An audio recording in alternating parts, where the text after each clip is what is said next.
I remember once we reached orbit, ask you to be in your seat with the harnesses on you until they make sure every system is functioning properly, because if it's not, they're going to just take you back down.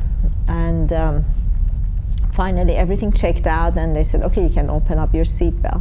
And for the first time, I floated up, and I experienced the microgravity. And as I floated up, there was a window next to me, a porthole, and I looked out and saw Earth. And it was such an emotional moment for me. It has an energy that you don't feel from a picture. It was alive and warm, and it has this energy of life, and it was such a mix of emotion. The Soyuz TMA-9 and the Expedition 14 crew now coming into view just over the limb of the Earth. I was out there, completely separated from our planet. All my memories, all my experiences, everything that I loved, everything that I hated, everything that made me who I am, it was right there in front of me. And I was completely separated from it. Anousheh Ansari making a visit to the International Space Station, followed by Commander Mikhail Turin. And I never felt that freedom in my life.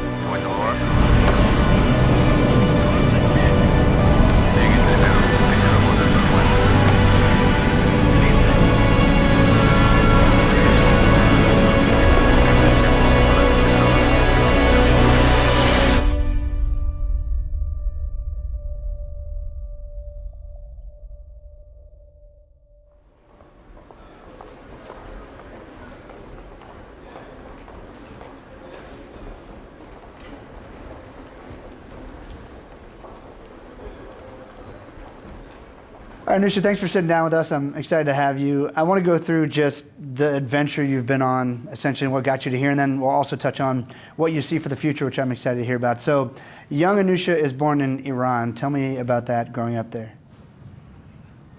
Well, it was a fun childhood because I had a head full of ideas and a very curious child. I think I drove my parents, especially my mom, crazy by asking why.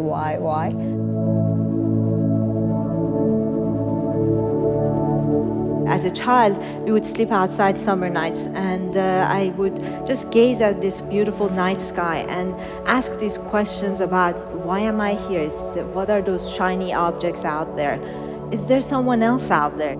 And all those questions is what made me believe that the answers are out there, up there amongst the stars. The Soviet Union takes a commanding position in manned orbital flight with the mission of Yuri Gagarin, April 12th, 1961. I looked at the night skies, and it was this wide field for my imagination, and I played in that field and imagined other worlds, other beings, other aliens, other civilization, and I wanted to go there to visit them, to explore it, and to experience it. As human beings, I think one of the most precious gifts we have is the gift of imagination.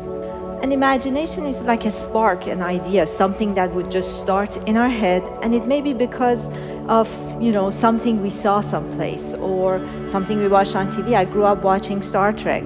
I watched Star Trek growing up and imagined myself as the science officer, as Mrs. Spock on board Starship Enterprise. I didn't want to be the captain, but I really wanted to be the science officer because I wanted to find the answers. When I was growing up, I drew a picture of my flight to space. I drew this beautiful spaceship that would take me to my stars, and I showed it to everyone. I showed it to my parents, to friends, to family, to everyone, to my teachers, and I told them I'm going to go to space. And of course, they looked at me, they smiled, they said, "Ah, nice, this is really good.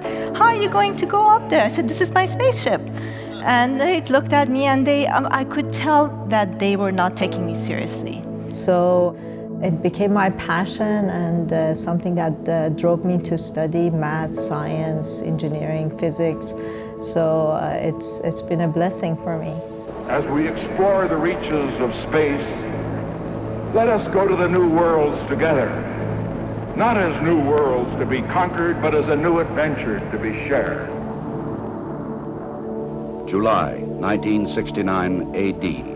Here, men from the planet Earth first set foot upon the moon. That's one small step for man, one giant leap for mankind.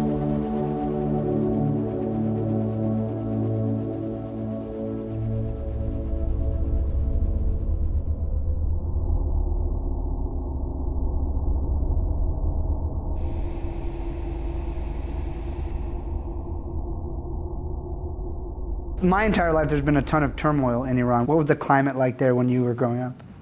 Everything was fine until I was about 11 years old, and then the revolution happened. There are all sorts of reasons for the violence that has beset the Middle East in modern times. But much of this turmoil has been caused by the internal political revolutions which have taken place within many Middle Eastern countries since the end of World War II. It was scary. As a young kid who never experienced violence, I was hearing gunshots and demonstrations, people turning cars over and setting them on fire, buildings being put on fire. So it was scary, and not even a year or two into it, then the war started with Iraq. Two states which have lived through particularly profound revolutions are Iraq and Iran, with its Islamic Revolution of 1979.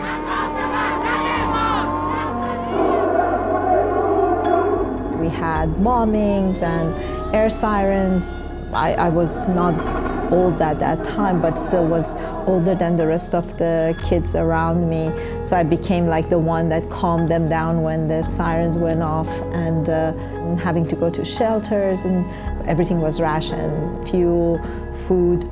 So just spending your time in different lines and trying to optimize your time to make sure you get the essentials. So it was a period of adjustment, and when I reflect back on it, a period of learning for me and growing in terms of a sense of responsibility.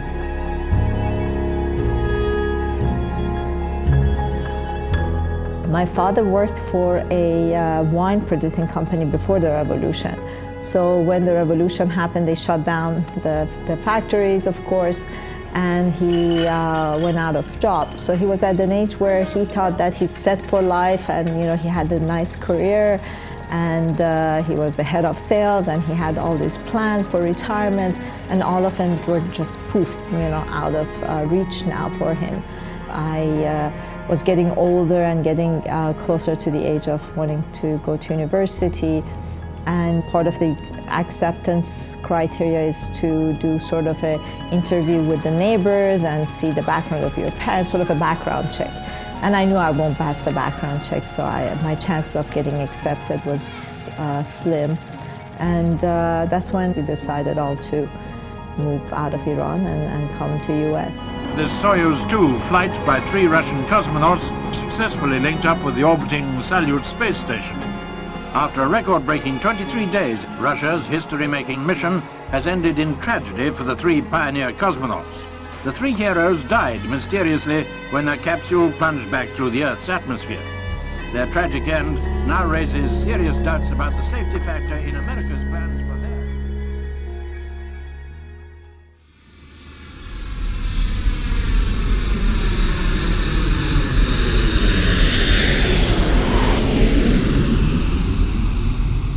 When we came to US, I thought, okay, that's my chance of, maybe applying to NASA and becoming an astronaut. But I soon realized that the chances of me being an astronaut is very slim. I didn't even speak English when I came to US, and I was about 16 years old.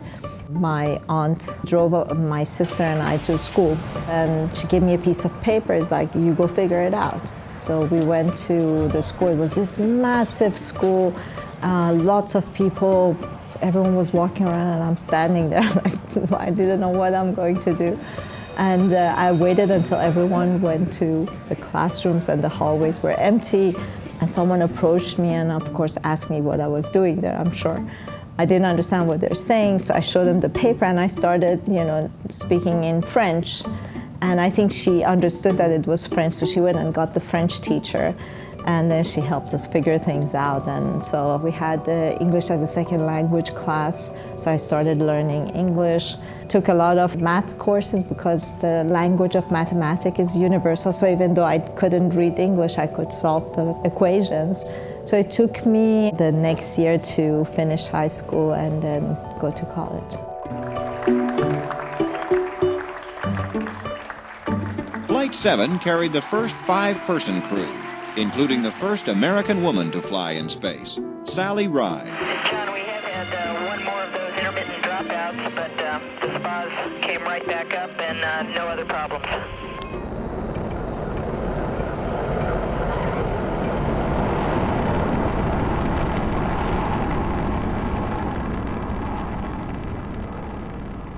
I got to University of Virginia, UVA, in the field that I wanted, astrophysics.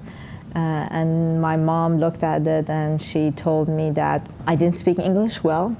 The only job that I could get by with an astrophysics degree would be to become a professor. And since I didn't speak English, there was no point. So I should think of another option. But I knew for sure that the reason was she wanted me nearby. There was another university bus ride away from our apartment, and that's where I ended up going and studying engineering. So the semester before I finished, I found a job through a classmate of mine. He told me about a summer internship at his brother's company, which was MCI back then. MCI doesn't exist anymore. It was the long-distance company that merged towards a series of mergers with Verizon. My Space Jam buddies and I stay in close touch with MCI's 5 Cent Sundays. Just 5 cents. I got the job, summer internship, and then they liked my work so much that they kept me afterwards. And that's where I met my husband too.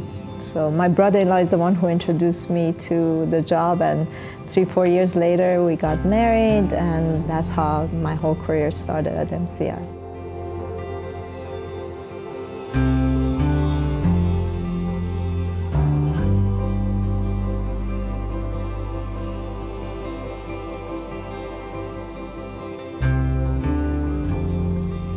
When I came to the States, I wanted to become an astronaut.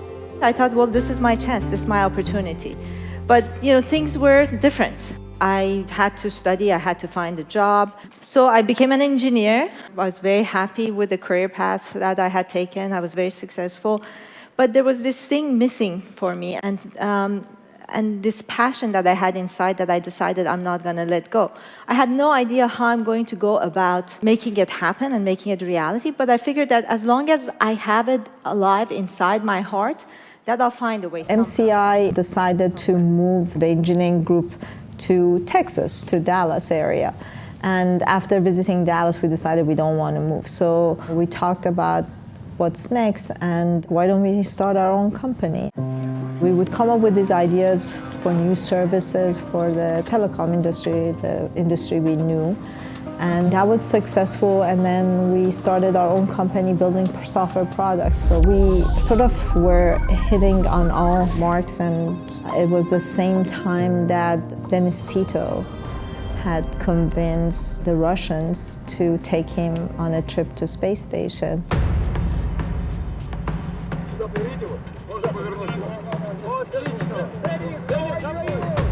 I remember I was watching the news one morning and I saw an interview CNN was doing with Dennis, and he was talking about, you know, all the controversies, and they felt that having a private citizen on the space station is not a good idea. I intend to help communicate the ISS and try to convince the American people to give continued and larger support to NASA.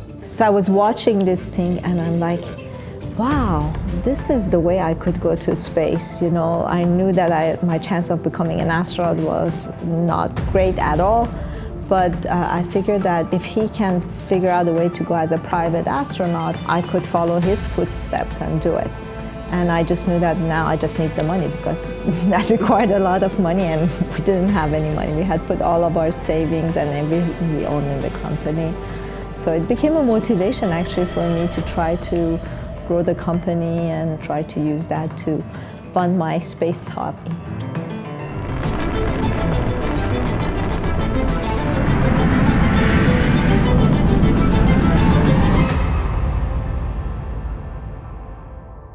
a lot of times, even our far-fetched dreams, we will find ways to accomplish them, but sometimes we're so busy.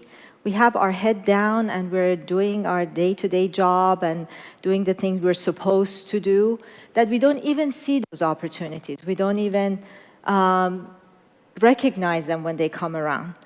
And for me, one way to keep our dreams alive and make sure that we will see those opportunities is to do little things in our daily lives that will remind us.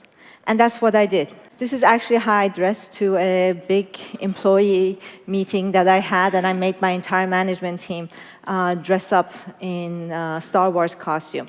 Just little reminders, things that would remind me every day I have this passion inside. So when I sold my company, and I had an opportunity to take some time off and try to find a way full-time, guess what happened? Peter Diamandis came about. I'd like to take a moment now to describe 3 programs that we are announcing here today. These are near-term, intermediate, and long-term goals. It was the Apollo program going on really from 66 to 72 that lit my heart on fire. Here I am as a kid watching humans walking on the moon. And it was something which I thought, my God, that's incredible, and I want to do that too. And so how am I going to get to go? I had already given up on NASA being the route I was going to go. And I said the only way is going to be if there's private launch companies, if you can go and buy a flight to space. And one day, a dear friend of mine gives me a book called The Spirit of St. Louis. It was written by Charles Lindbergh, I think in 1954, wins a Pulitzer Prize, and it chronicles his journey as a young airman to fly from New York to Paris nonstop to win a $25,000 prize. This Orteig Prize, offered in 1919, inspires 9 different teams who spent $400,000 trying to win this $25,000 prize. And I'm doing the math and saying, wow, he offers $25K, there's 16 times that amount spent, and he only pays the winner, which is Lindbergh, which is the most unlikely person to do it. And as I finished reading the book, I said, that's it, I'm going to create a prize for private spaceflight. The first is, in fact, the X Prize, a $10 million contest that we are organizing here. But I didn't have $10 million. And this $10 million award will be going to the winner, which is the first team to do the following. And I didn't have any teams. To privately build a spaceship, privately finance that ship, a ship that's able to fly to 100 kilometers altitude, carry 3 individuals, and do that twice inside of 2 weeks. We announced it in May of 1996. Amazing worldwide news, but I can't raise the $10 million. I went to probably 150 benefactors and sponsors asking them for support, and they all said, isn't this too dangerous? Someone's going to die. Why isn't NASA doing this? And can we really pull it off?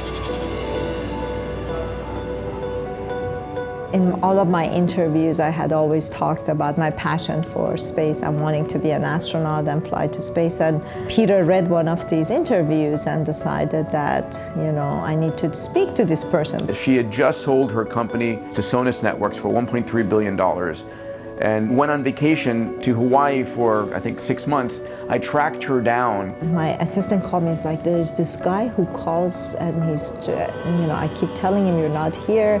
He's very persistent, he wants to meet you. And I asked her, well, what does he want? And she explained that, I don't know, but I think he wants to talk to you about space, something to do with space. You came in with all your presentation materials and PowerPoint and very nervous. And I didn't know at that time that, this was like the last prayer that you had in saving the organization. So we sat. Anousheh Ansari is an extraordinary woman. I was blessed to find her. I saw her as the perfect person to fund my X Prize after 150 people had said no. She and her husband Hamid and brother-in-law Amir ultimately said yes.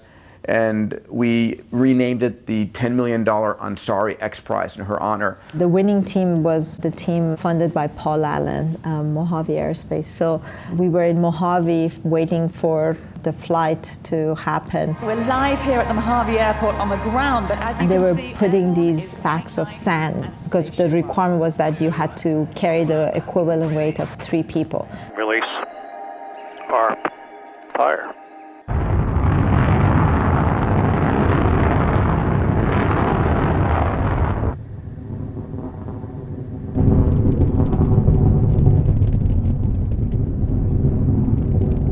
And I kept telling them, just put me there, just put me. Don't put the sax, I'll go, I'll sign anyway where you want. But I couldn't convince them, so that didn't happen. The prize was won. It was the first anniversary of the winning of the prize.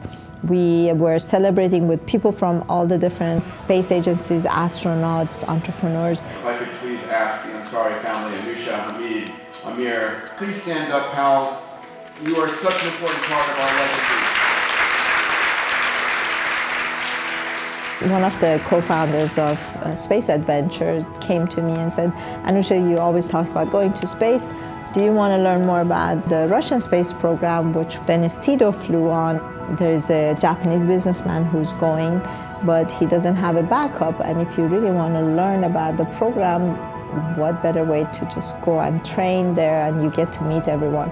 And the question I asked was, will I really be next to real astronauts? Will I really be in the classroom? And he said, yes, you'll be right there with them. That was enough for me to actually say yes. And next thing I knew, I was packing my bags and I was on my way to Russia to train as a backup astronaut.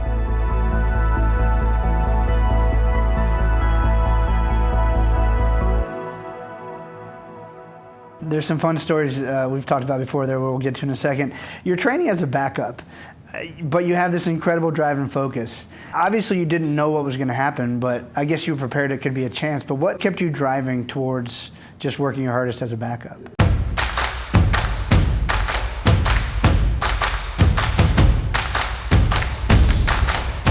When I landed, I decided that I'm going to spend this next 9 months training as if I'm going to space, because I wanted that experience. It was not a popular thing with the Russians because they didn't want a woman in the program. They tried very hard to get me out of the program, keep me out. I was determined that I'm going to stay and I'm going to finish it. I had to learn Russian, 2 hours of Russian class every day. Я хочу русский хорошо in 1 year maybe. How to say in 1 year?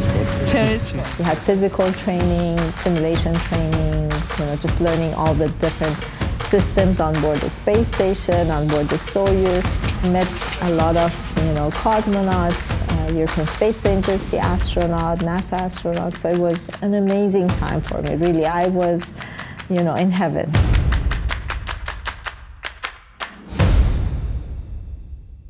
But I wasn't going to space. I was there in training, but I had no expectation of going to space. My husband and my family, they all knew and understood how important space was to me. It wasn't really a hobby. It was something deeper. And I think it helped, especially my mom, thinking that I'm just a backup, I'm not actually flying.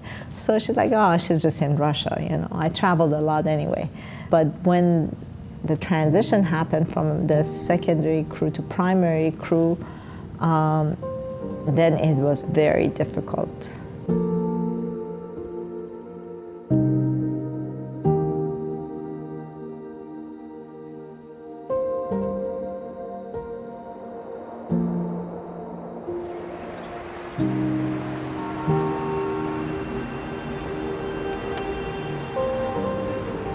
On my way to the airport, I got a call, and Eric Anderson on the other side, who's a co-founder of Space Adventures, he asked me, Anousheh, do you want to go to space? And I'm like, yeah, of course. Like, no, I mean now, do you want to go to space on this mission? And I'm like, Eric, that's not funny. I mean, I was depressed. Everything was coming to an end. I'm like, it's not funny at all. It's like, no, I'm not joking.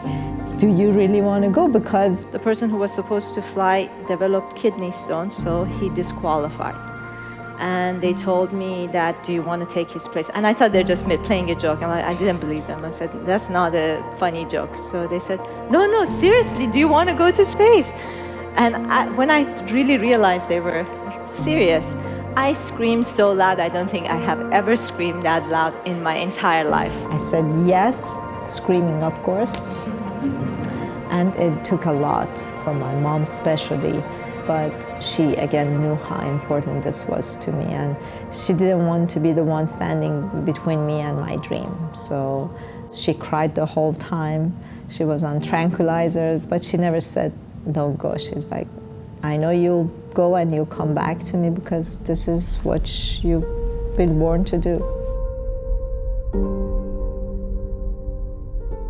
At the end of it, they all say, just make sure that you enjoy every moment of it and take in every breath. And I'm looking forward to capturing my feelings and my experience while I'm flying and when I get to the space station. And then I will share it with everyone upon my return.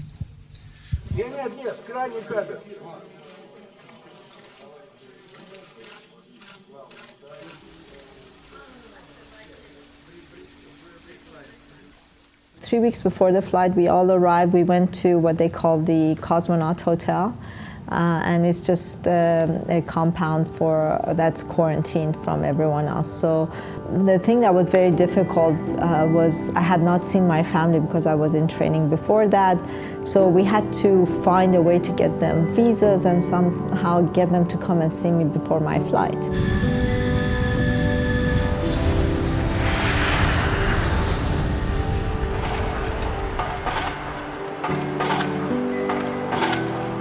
They were able to actually come, and because we were in quarantine, I couldn't actually go out and sit down and have dinner with them.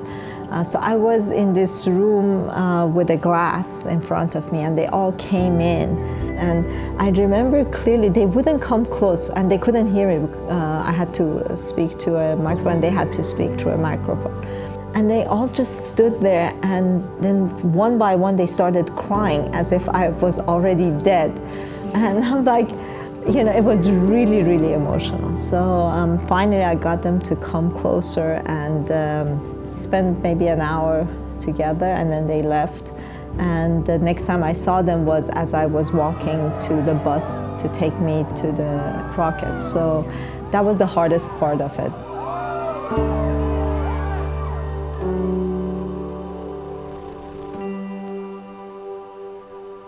You're walking to board a bus, to board a rocket, going to take you to the space station. What's going through your mind? The whole time it was an experience that felt surreal.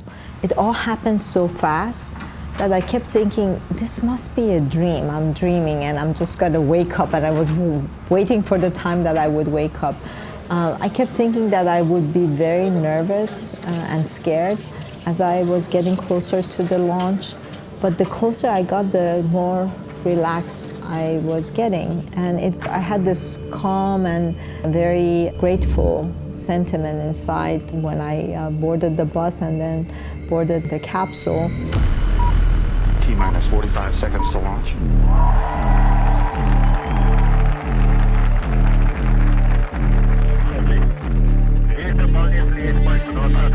Soyuz is now on internal power.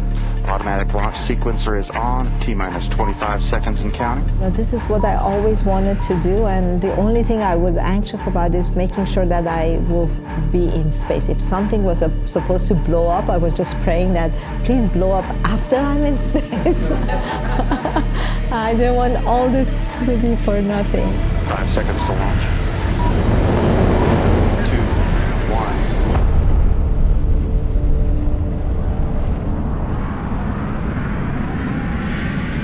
Liftoff of the Soyuz rocket transporting Mike Lopez Alegria, Mikhail Turin, and Anousheh Ansari to their microgravity home in space.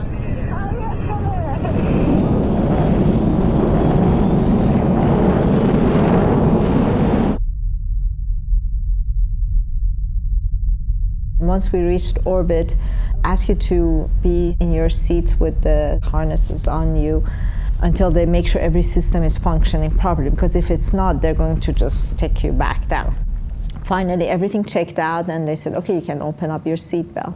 And for the first time, I floated up, and I experienced microgravity. And as I floated up, there was a window next to me, a porthole, and I looked out and saw Earth.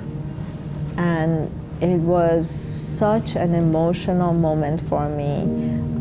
And I didn't expect it. I'm like, it's going to look like the picture I've been seeing. But it was so different when you look at it with your own eyes. It has an energy that you don't feel from a picture. It has this energy of life, and it was warm and alive, and it was like I was laughing, I was crying, I was excited. It was such a mix-up emotion, and I really, really remember that moment really clearly. There was this life and energy that I could sense from our planet. And I was looking down on Earth, and I could not see any borders. I could not tell the cities and countries apart from each other. Walls had no meanings. There was nothing dividing us. And when I was looking down on this beautiful image, I was hoping and wishing that everyone on the planet could see it. And they could see how we're all citizens of this one planet. We are all the astronauts in this beautiful spaceship we call Earth, going through the universe, and how this would transform their lives.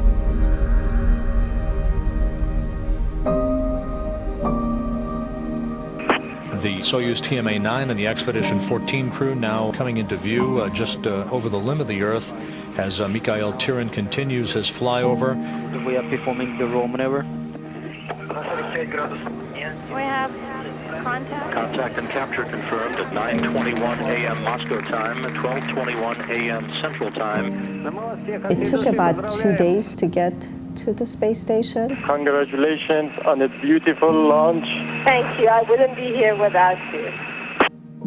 And right before the launch, when I learned that I will be switched to the primary crew, of course, I had ideas of my own what I wanted to do, but there was no time. So I called my best friend who knows about space, Peter, and I said, Peter, I'm going to space, what am I going to do? And I wanted to do outreach. I wanted to share my experience somehow. So he said, why don't you write a blog? And I'm like, but I can't write a blog. I don't know how to write a blog. It's like, don't worry, just write whatever comes to your mind, right, about your experiences. He said, we'll publish it through X Prize Foundation. I really, when I write from my heart, and it seems like people can feel that inside them too, and I'm really touching them, and it's a fantastic feeling. We had to convince NASA to allow us to publish a blog every day. I got the permission, so I ended up writing the first blogs from space. And it was just about my daily experience of, how fascinated I was with the fact that there were Velcros on all the walls, and everything has Velcro, and you have to be careful where you put things because they float away. And I wrote about the way we eat food in space, or the way I wash my hair in space. I was listening to music, I would write about the music. I would write about what I was watching outside the window and my interaction with the other astronauts. So it became very popular, and ended up having millions of people reading it and experiencing space through my eyes, which was like a novice, not a professional astronaut. And that's why they loved it.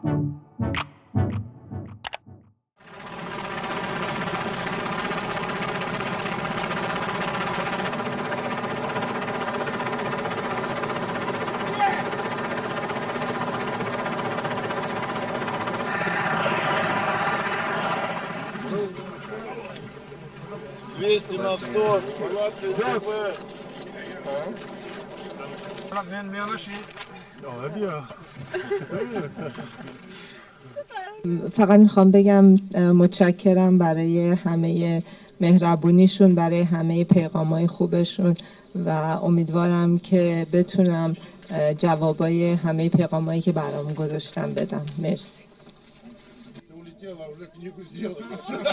So you're the first ever female spaceflight participant, we'll call it, adventurer, explorer, all the good terms, and the first Muslim woman to visit space. What does that achievement mean to you? So it has a lot of meaning externally, but to be honest with you, for me, if I was the 50th, woman or Muslim woman or anything to go, if I had no titles, it would have meant the same thing from an experience. And I would have done it anyways. But the great thing about it is these titles, especially a woman, especially a Muslim woman, has given me an opportunity to talk to this wide audience of women who live in countries where they don't have equal rights, they don't have equal opportunities. They are told from an early age that they cannot do something, it's not appropriate for them, or they can't physically do it, or they're not smart enough to do it. When my trip ended and I came back to Earth, I was very depressed. All of my life, I had completely been consumed by this big, audacious dream I had to go to space. And now I had done it. So what? What would I do now? And then I realized while I was on space station, I started blogging. And as I was looking through what was happening with this blog, I decided that perhaps my story can help other people reach out and go for their big dreams. There are many, many children and women around the world that all they need is just a little ray of hope, something that will inspire them and allow them to go after those big dreams. Just a little nudge will push them to think of a different life for themselves and a different life that they can build for their families. So I'm glad that having these titles has given me the visibility to be able to inspire other women around the globe. On this day, 10 years ago, a dream shared by every human on every land throughout all of history took flight. Thanks to the vision of a small team of bold and passionate space pioneers, their dreams, our dreams, have come true. Please welcome to the stage Chairman and CEO of X Prize, Dr. Peter Diamandis.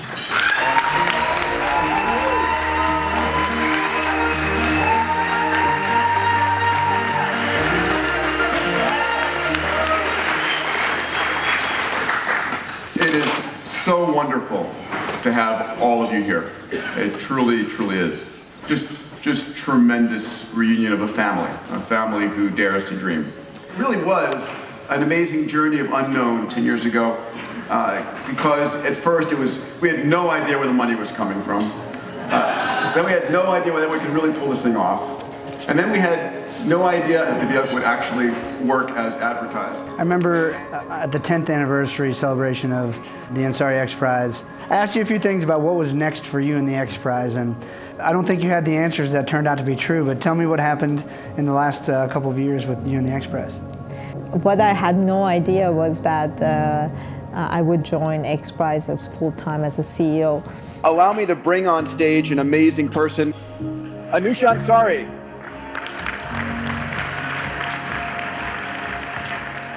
I've flown to space, so I get a lot of requests to go give talks at universities and schools. And after the talks, usually people come and start talking to me. And I have to tell you, the compliment I get the most is not that, oh, it's wonderful that you went to space, but mostly they come to me and say, thank you for doing X Prize. Thank you, because it has given us hope, it has given us a grander vision, and it has taught us that we can go after impossible things and make them happen. Thank you, Anousheh. Thank you. After some convincing of my husband and my brother, they understood how important this was to me, and I ended up coming back to X Prize, but this time in a different role, and being able to sort of, with Peter's guidance, take it to the next level.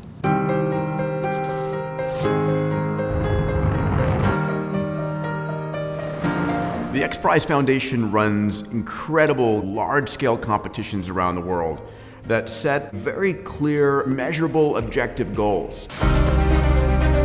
Competitions and prizes can actually bring innovation to solve not just any problem, but really big, challenging problems. Technology that increased the rate of cleaning up oil spills. Technology to help keep people safe. To make sure everyone is healthy. Feeding people, educating people, cleaning the air, exploring the oceans or space. We're changing what people believe is possible. So we have a lot of success in all these areas. What we've proven is that a prize money, let's say 10 million, like what we put up for the Ansari X Prize, can bring tenfold in investment from outside to solve the problems. 1, 2, 3. And then you can launch, based on those technologies, new markets that can be billions of dollars. Like you look at SpaceX and Virgin, they just went public. These are new economies that are created as a result of these innovation that comes out of these prizes. And when you look at our history, you see that we've only learned and evolved when we question. One small step for man, one giant leap for mankind. And I hope that we continue to ask hard questions here at X Prize. I will always ask hard questions of myself and of the life that I lived and continue to live. And I think that's, what makes life interesting.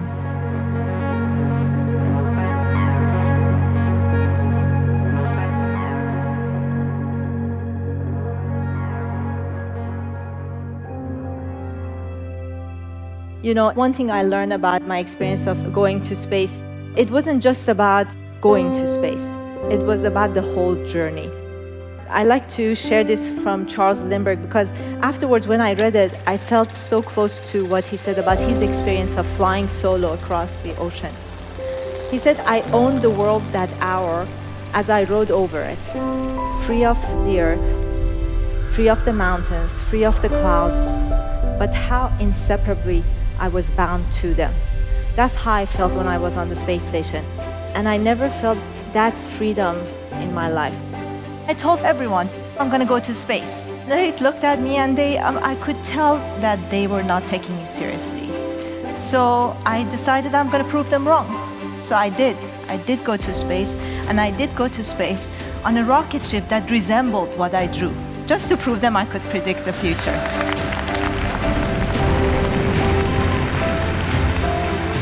That has been the story of my life. Everyone who knows me, they know not to challenge me. If you tell me I cannot do something, I'm going to prove you wrong.